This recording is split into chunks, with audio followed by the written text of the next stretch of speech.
సామాజిక సేవ కార్యక్రమాల్లో ముందంజలో ఉన్న national federation human rights council Hyderabad మల్లాపూర్లోని కేఎల్ నగర్లో సేవలు అందిస్తున్న తమ సభ్యులకు సర్టిఫికెట్ల ప్రదానం చేసింది. ఇక అంజలి ఖాదర్ అధ్యక్షతన జరిగిన ఈ కార్యక్రమంలో ముఖ్య అతిథిగా రిటైర్డ్ పోలీస్ అధికారి వీరేశ్వరరావు ఇచ్చేసి ప్రసంగించారు. నేడు సమాజంలో మహిళలు, పేద వర్గాలు ఎదుర్కొంటున్న సామాజిక సమస్యలపై తమ పోరాటం నిరంతరం ఉంటుందని అంజలి అన్నారు. ఈ కార్యక్రమంలో పల్లవి, వేమవరపు వరలక్ష్మి, శివ మరియు వల్లపు మాలాద్రులకు సర్టిఫికెట్లను వీరేశ్వరరావు చేతుల మీదుగా అందజేశారు. ఈ సందర్భంగా వారు మాట్లాడుతూ నేడు బడుగు బలహీన వర్గాల వారు అసమానతలకు గురై ఇబ్బందులలో ఇరుక్కుంటున్నారని, వారికి హ్యూమన్ రైట్స్ కౌన్సిల్ సహాయకారిగా ఉంటుందని ఆయన అన్నారు. ఓవైపు సోషల్ మీడియా విస్తృతంగా అభివృద్ధి చెందుతున్న దశలో అశ్లీలత విశృంఖలంగా పేటకి పోతుందని, అందుకు మహిళలతో పాటు పురుషులు సైతం ఇబ్బందుల్లో పడుతున్నారని ఆమె అన్నారు. ఇక ఇన్స్టాగ్రామ్ వేదికగానే వాడుకుంటున్నారని ఆమె ఆవేదన వ్యక్తం చేశారు. ఎంతోమంది బాధితులు ఈ బారిన పడ్డారని, అయితే మానవ హక్కుల సంస్థలు కొత్త సామాజిక సవాళ్ళని పరిష్కరించడంలో మరియు సమాజంలోని బలహీన వర్గాలకు మద్దతు ఇవ్వడంలో ఎప్పుడూ ముందు ఉంటుందని అన్నారు. ఈ కార్యక్రమంలో కరుణాకర్, మెర్సీ, మురళి, రోమా, షర్మిల, అరుణజ్యోతి మరియు అనేక మంది ఈ కార్యక్రమంలో పాల్గొన్నారు. నాకు చాలా నమ్మకస్తురాలు షర్మిల మేడం చెప్పినందుకు ఈ మేడం అక్క అని చాలాసారి అడిగింది, కానీ ఎక్కువ ఇంట్రెస్ట్ చూపించలేదు కాబట్టి నేను ఇవ్వలేదు. ఇప్పుడు ఎప్పుడు మనకు ఇంటర్నేషనల్ 10th ప్రోగ్రామ్ చేశామో ఆ ప్రోగ్రామ్కి వచ్చి ఆమె చాలా ఆకర్షితులయ్యి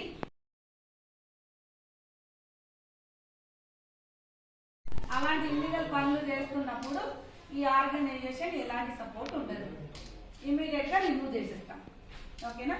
దీని లోపల మీరు మంచి పని చేయాలి. నాకు ఎవరో తెలియదు మేడం, చాలా రుణపడి ఉన్నాం. సో మీరు ఆమెకు రుణపడి ఉన్నారంటే ఆమె అలాంటి మన వ్యక్తిత్వం అలాంటి ఉంది కాబట్టి ఇప్పుడు నేను కూడా కళ్ళు మూసుకొని మెర్సీ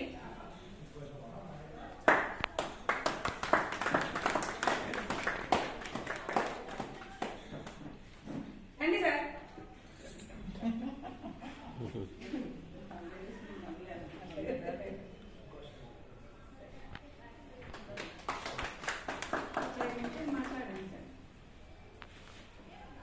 సార్ మనకు కొత్తగా వచ్చారు కదా. Members, Honorable Chief Guest, SP, Additional SP గారికి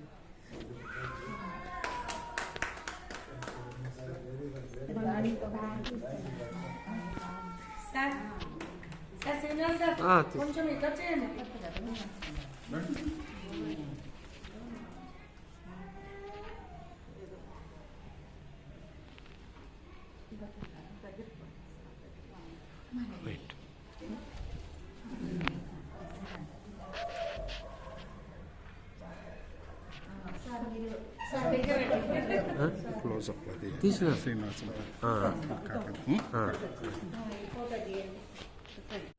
Instagram and Facebook, because they are all global networks. మనం ఎంత ఇది గవర్నమెంట్ లెవెల్లో తీసుకెళ్తే గవర్నమెంట్ దీనిని నేను నా శక్తి వంచన లేకుండా ఇటువంటి గొప్ప ఆపర్చునిటీ ఇచ్చినందుకు నేను ప్రజల పక్షాన అనేక మందికి జీవితాల్లోకి చేయలేనందుకు న్యాయపరమైనటువంటి చట్టపరమైన అంశాలను మరి రాజ్యాంగం ఇచ్చినటువంటి ఆర్టికల్ను కూడా ప్రతి సెక్షన్ కూడా తెలుసుకొని దానికి అనుగుణంగా పనిచేస్తానని చెప్పేసి మీ అందరి సమక్షంలో హృదయపూర్వక ధన్యవాదాలు తెలియపరుచుకుంటాను. అనేది సరిగ్గా లేకపోవడము, ఇప్పుడు ప్రభుత్వ రంగ సంస్థలు కానీ, ప్రభుత్వంచే గుర్తింపబడ్డ సంస్థలు కానీ వాళ్ళు అనుసరిస్తున్న విధి విధానాలు ఏంటంటే హ్యూమన్స్కి కొంచెం ఎగనిస్ట్గా ఉన్నాయి.